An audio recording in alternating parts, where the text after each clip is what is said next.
How to use banana boat tanning oil. In this video, I'm going to tell you how to use the banana boat tanning oil for that perfect tan.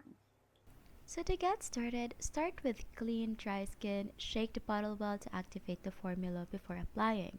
Spray or pour the oil evenly across your body. Focus on areas where the sun naturally hits, like arms, legs, shoulders, and chest. Rub the oil in gently using circular motions to avoid streaks.